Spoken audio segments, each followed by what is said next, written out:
I am 77 years old, and I don't move through the day the way I used to. My knees hesitate before stairs. My hands take longer to close around simple things. I wake up earlier, not because I want to, but because my body doesn't let me stay where I am. At this age, there is a quiet understanding that there aren't many laters left. Most people listening to me think they are still early.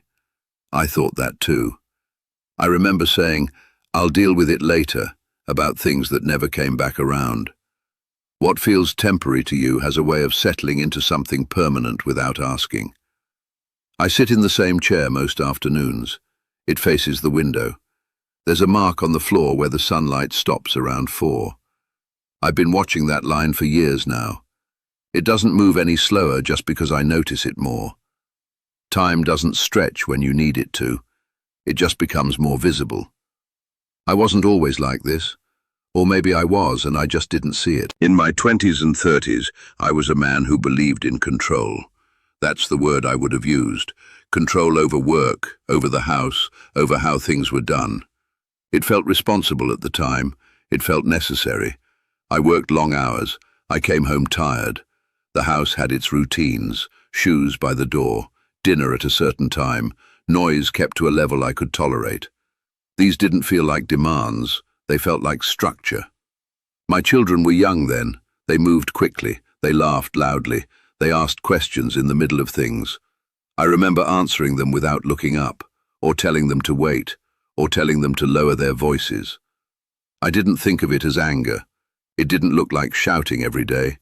It looked like irritation, like a short tone, like correcting small things that didn't need correcting. I thought I was keeping things in order. That's what I assumed for decades. People don't notice the small ways they make others smaller. Not at the time. It feels like normal life. It feels like being the adult in the room. There were evenings when I sat at the table and my children would speak to each other more than to me. I noticed it, but I told myself it was a phase. Kids go through phases. I didn't ask why. There were mornings when I left for work and one of them would start to say something, and I would check my watch instead. I remember that clearly. The habit of looking at the time instead of at their face. It didn't seem important. I thought there would be more mornings. My wife used to tell me quietly that I was too hard on them. Not in an accusing way, just in passing. While washing dishes, while folding laundry. I would nod or I would say, "They need discipline." That word carried a lot of weight for me. It covered things I didn't want to examine. I wasn't a cruel man. At least, that's not how I saw myself. I provided. I stayed. I didn't disappear the way some men did. I believed that counted for more than it did. The house was stable. Bills were paid. There was food on the table. These things felt like proof that I was doing what I was supposed to do. I didn't notice what was missing. Or maybe I noticed it and decided it wasn't urgent. That's another thing people misunderstand.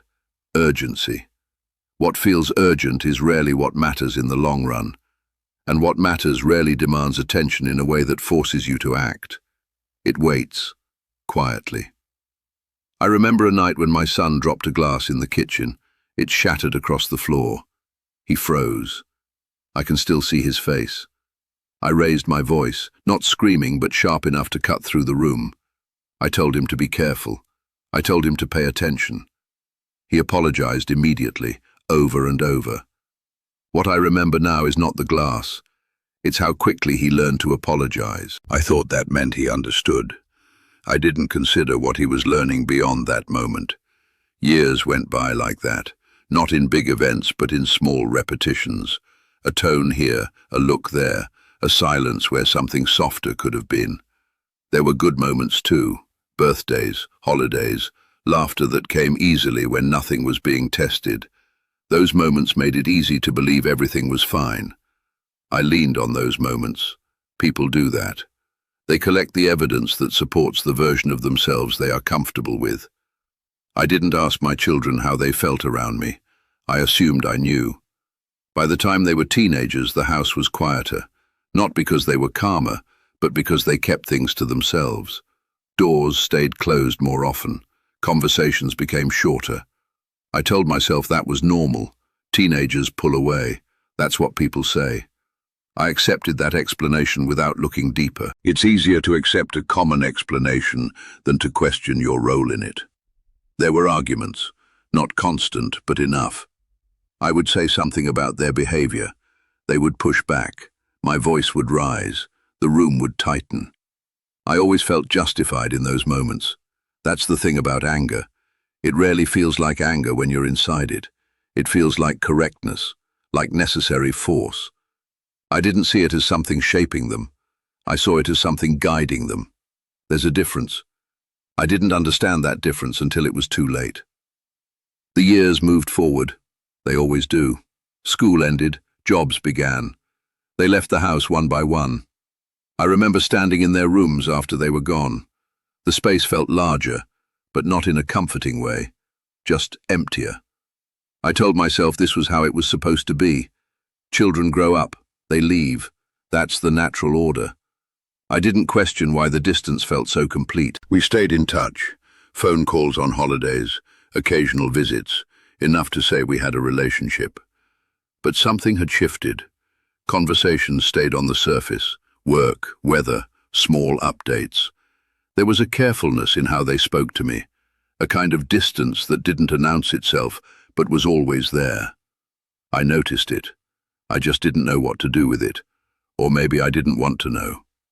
Then there was a moment, not dramatic, not loud, just final in a way that doesn't reverse. My daughter came to visit. She sat across from me, at this same table. Her hands were folded in front of her. She looked at me directly, the way she hadn't in years. She said very calmly that she didn't feel comfortable bringing her children around me as often. She didn't raise her voice. She didn't accuse. She just said she didn't want them to feel the way she used to feel. There was a long pause after that. I remember the sound of the clock on the wall. I had never noticed how loud it was before.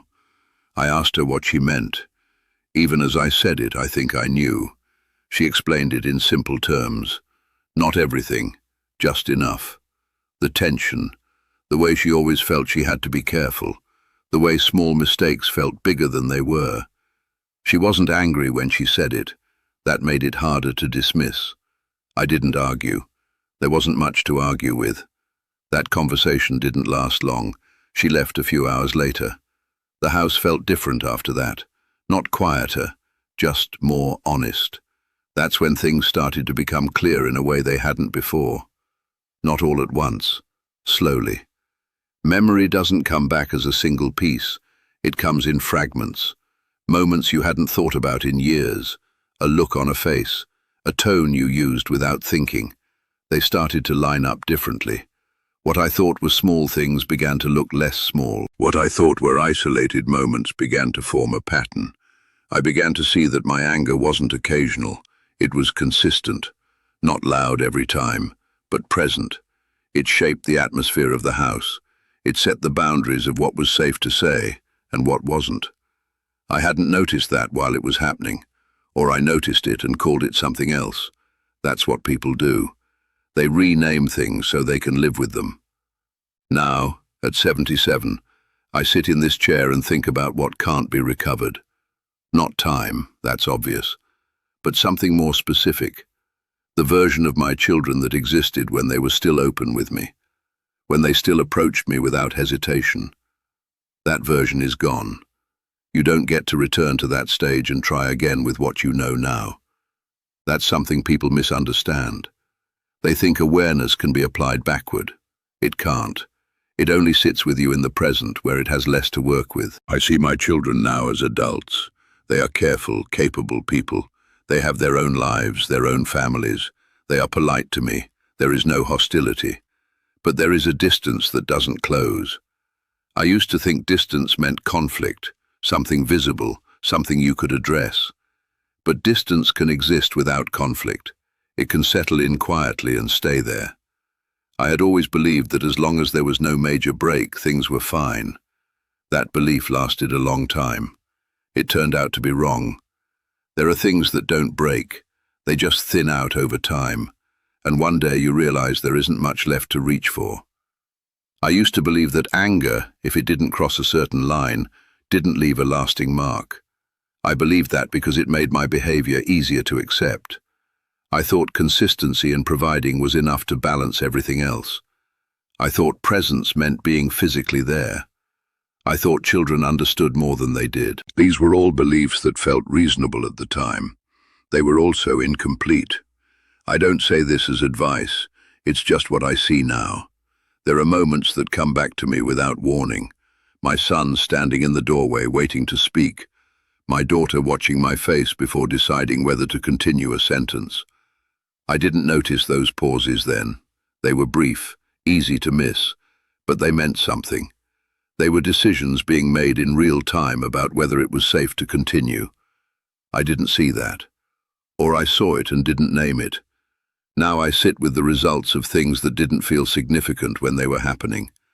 That's another misunderstanding. People think consequences arrive in proportion to the moment. They don't. They accumulate quietly. Then they appear all at once, looking larger than anything you remember doing. There isn't a way to go back and soften those moments.